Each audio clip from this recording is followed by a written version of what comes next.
Hello, everyone, and welcome to the Small Business Podcast. To start us out today, we're going to be doing a thought experiment. I want you to think about the most vital thing a small business needs to operate. Is it the proper documentation? Is it the proper location? It must be a decent product, right?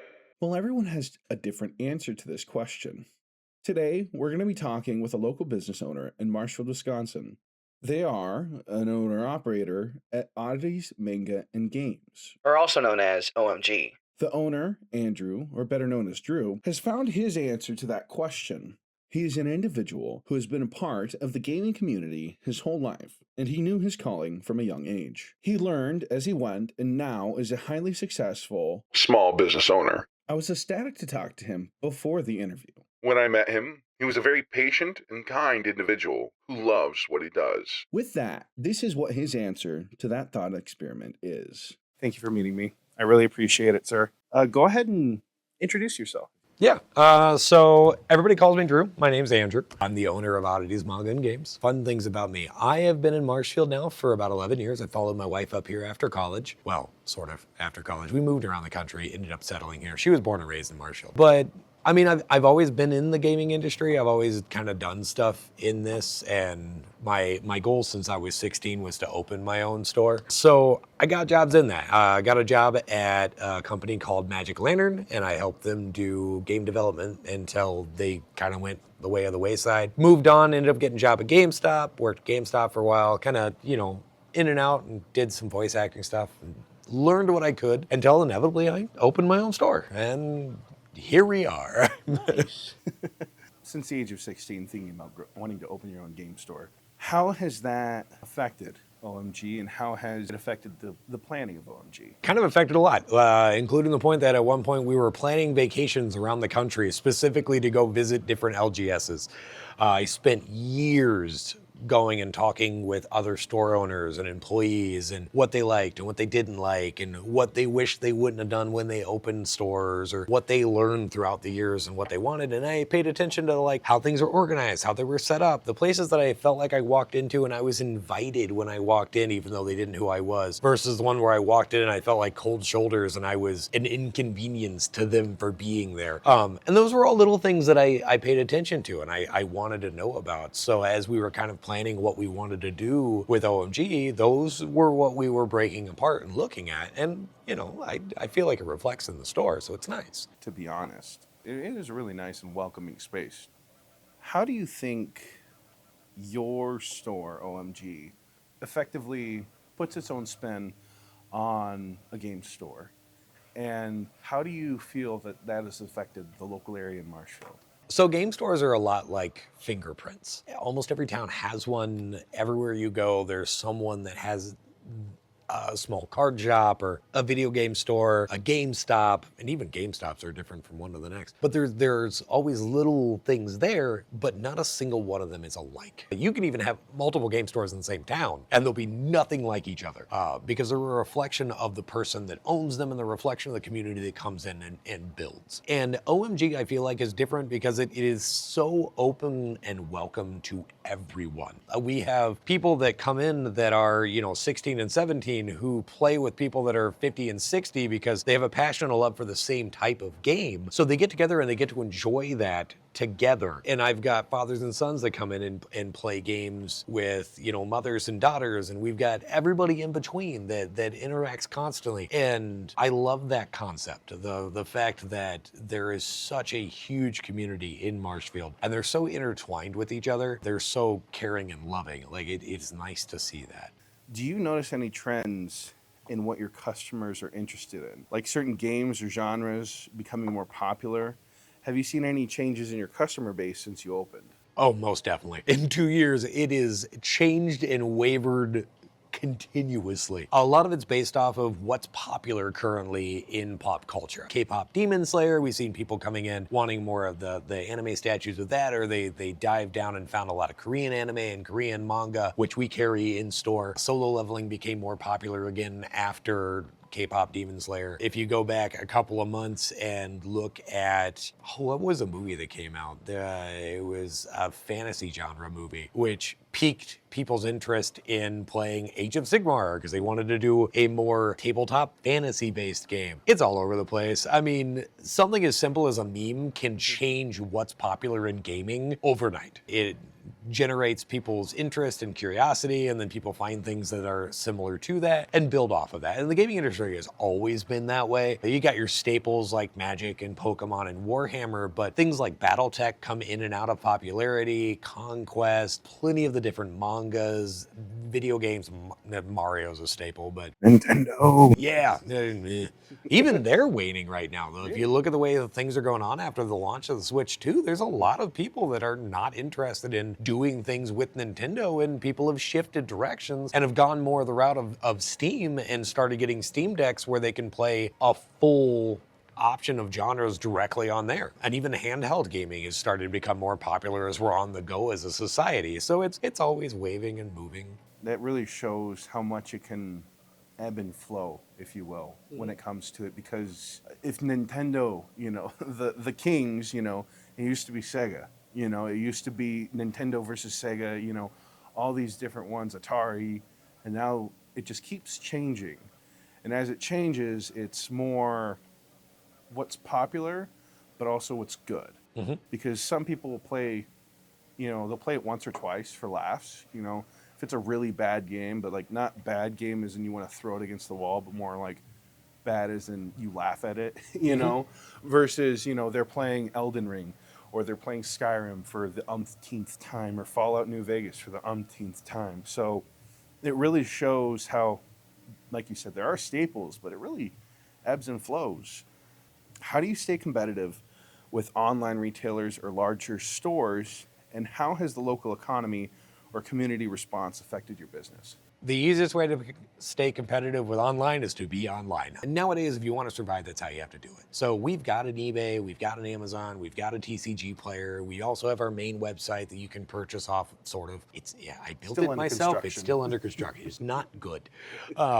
But there's always options where you can find things that we sell, and we have larger audience there. And then the easiest way to be able to compete with like Target and Walmart and everything else is I sell at MSRP. So I'm not selling it 10% below market, or if you want to buy a Pokemon booster box for $161, I'm selling it for $161. I'm not selling it for $350 because that's what the going price is. And the community responds well to that. I'm a big believer in transparency. So I'm open and honest about what I have available, what I can get, what's going on in the industry, and why I can and can't get it, and what I pay for things. People know that I have no markup in my stuff because there is no markup. But that's the gaming industry. It's always kind of been that way. I would rather be open and honest and show what it is that I'm dealing with than be like, The shrug of shoulders, and I don't know, is very popular amongst large corporations.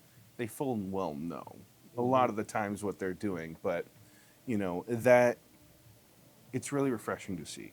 OMG seems to be more than just a store. It also seems like a community space. What was that part of your original plan, and what role do you think businesses like OMG play in building local community connections? 100%. The original build out for OMG has always included a place where community can come and hang out and interact with one another. And it has always been in our business plan to be active in the community around us. How do you ensure OMG is a welcoming and inclusive environment for everyone? How do you handle issues like bullying, conflicts, or inappropriate behavior among customers? So a lot of that comes down to communication. I have been very vocal about what I expect from my community and what I want to see interactions with people. My people stand up for that and make a point of that. Very rarely have I really ever seen bullying in the store. People are usually pretty good about, if they hear it, they say something, they'll address it right there, which is great. But it also helps the fact of we're nerds. Nerds spent most of our life being bullied, so we don't tend to bully each other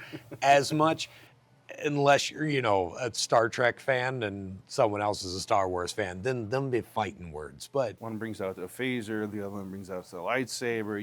It's a huge battle. But otherwise, yeah. I mean, it's communication is key. I mean, I say that a lot in my life, with the fact of the easiest way to make sure things are taken care of and continue to flow is you gotta talk. Are there any stories or moments that made you proud of the impact OMG has had? Over the last 2 years, yeah, there's been a lot. A little while back, I know last year, we were made known of a little girl in town that had cancer, and the community came together and we raised over $3,000 for her. We raised over $1,000 for scholarships for kids that were going to college. We raised $600 to help with school lunch debt, and we've done a lot more. And it's always, people let me know, and I talk to the community, and we do things together, and we come together to be able to build everything around. It's not just gaming. It's small little things that we can do. And even when people run into stuff and they're like, hey, go talk to OMG. They may be able to point you in a direction. I've even had other small business owners come and we have conversations about how to be able to do marketing or things because we can work together for that. And that, to me, I love that. I love seeing that. Working together as a community of small business owners, that has to be so valuable. Being able to rely on not only your customers, but fellow business owners, individuals in the local area, that must be really refreshing whenever you have an issue, because I would assume that it can be really frustrating sometimes if you're having an issue and not knowing how to solve it. Mm-hmm. What role does social media play in your business success? Which marketing platforms or methods have worked best for you, and how do you reach new customers and keep your regulars coming back? Social media is huge for us. I mean, it's kind of the only way to advertise at this point. Like, you can get a commercial on TV, but nobody really watches TV, and a radio ad, but a lot of people don't really listen to the radio in their car anymore. They've got YouTube.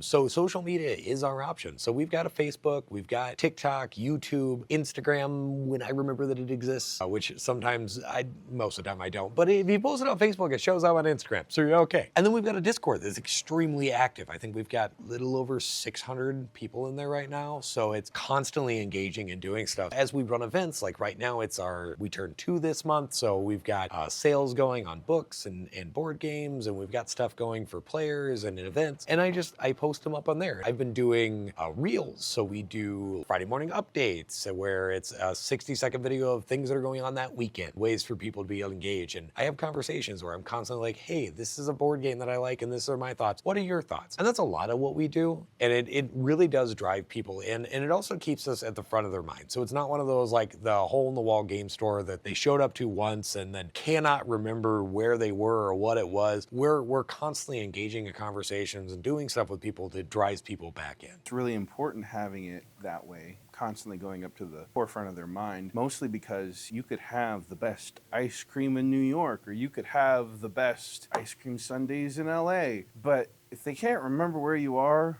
or don't remember you, but they had a great time, it still doesn't help. They had a great time, which is the important part, but also remembering to come back. That's extremely important. How do you decide which products to stock or promote? I know you kind of said that it ties more so into the market, the current market of what's popular. How do you balance that? Do you use platforms like Reddit? Do you use Google? What kind of search results do you normally use? It's a lot of Reddit and YouTube. So I pay attention to what the social media people are actively engaging in. What are the streamers talking about? What are the new movies that are coming out, or the things that they're doing in the movies? Because that will change what people are interested in the store. Whether it's K-pop Demon Hunter and people are attached to that, or if it's movies that are coming out and people are wanting to get engaged with the new movies and they're wanting to read the books that are associated with it. When Space Marines 2, the video game, came out, people wanted to pick up the Warhammer books, or they wanted to come in and they started getting interested in the models. And that's a lot of what the gaming industry is. It's pop culture. So it's whatever currently is going on is what makes people interested in that thing. Because it's dopamine. I mean, in the end, if you're running an LGS, you're not selling products, you're selling dopamine. Oh, yeah. So it's whatever's going to get you that next hit of serotonin is what they're going to want to buy. Moving into the operations and challenges, what's a typical day like for you as the owner? How does that kind of look like? My day's all over the place. I usually get up early and I'll start working on paperwork. I do payroll and QuickBooks and all of the things that need to get done with that. Ordering, trying to figure out what's going on in events or in pulp culture. And then eventually I end up here, usually about 8, 9 o'clock. I'll pack up all the orders that we sold online. I'll take care of all that stuff and get it shipped out. And then once we open a new one, it's just a matter of having conversation with people, talking to people, hanging out. That's a lot of what my day is. And then I do it the next day because that's business owner. Like, small business owner means that while yes, you might not have thousands of employees, ultimately, I've kind of been picking up community. Community is a big thing to you.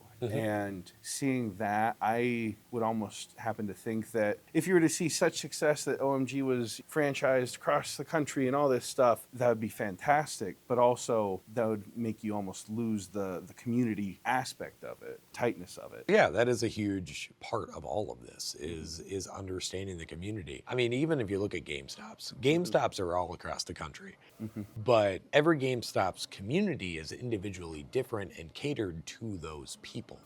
Because you can't build a gaming culture that's cookie cutter. It just doesn't work. Which, knowing each individual, it's like, it's nice, knowing the person and knowing what they come in every Tuesday and they buy a new pack or something like that. That must be really rewarding for you. How have you adapted to, social changes in the recent years? Thinking more along the lines of tariffs, how have those affected you? So we are an import business. 99% of the stuff in the gaming world is not produced in America. It's imported all the way across. Whether it's because the developers are in other countries like Warhammer and Conquest, or if it's because that's where the printers are. Like most board games are made in China, most cards are printed in Japan. Like there are some printed in California, but usually it's first run and after that it's printed in Japan. Like that's just how it goes. We have seen an increase in costs, most of which have been kind of eaten between our distributors and us that we don't have to pass them on to the customers, which is nice. Few things have had small increases. You deal with it where you can deal with it and just keep going. Like it's hard to kind of predict what's going to be there, but when 90% of what you do is import, you just kind of have to grit it and run with it. You're very well with kind of rolling with the punches when it comes to that. Yeah. Which, I mean, you see some companies where they're deciding to heavily put that on the customer. Oh, we got a 1% increase, so you guys are going to have to pay 300% so we can make our money back, which that obviously scares away customers when it comes to that, but it also is the antithesis of what you want is a community.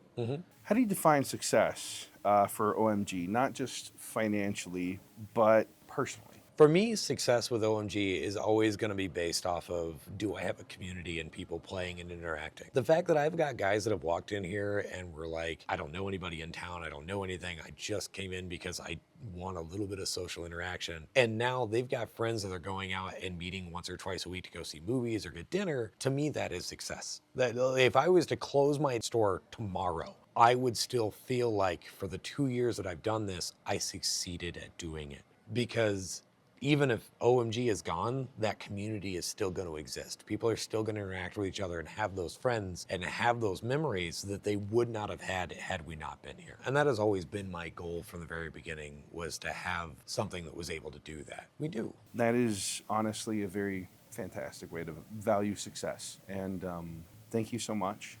Dealing with everything, and I really appreciate this. If you could tell future generations of gamers from Warhammer to Uno, and manga fans ranging from Uzumaki to One Piece, one thing, what would that one thing be? Don't be afraid to fail. So many people get hung up on the idea of like, what if I fail? So they never try to do it because they're only afraid of its success. Fail. Fail, fail, and fail again. And learn from your failures. Because inevitably we will succeed, but you have to fail first. It builds on each other and it's constantly improving on it, which that's fantastic. Thank you so much. Absolutely. Thank you. So there we have it, folks. Andrew's answer to our initial thought experiment is community. Everyone has their own approach to business, but at the same time, without the customer, there is no business. The community that is formed around our businesses doesn't just affect our bottom dollar. It affects the very real people around us. It affects our towns that we call home. And in a world that can feel alone and cold, let us be the light and warmth. Thank you so much to Andrew, and thank you for listening. This was a small business podcast. I'm Ven, and you, my beautiful viewer, are destined for greatness. Till next time.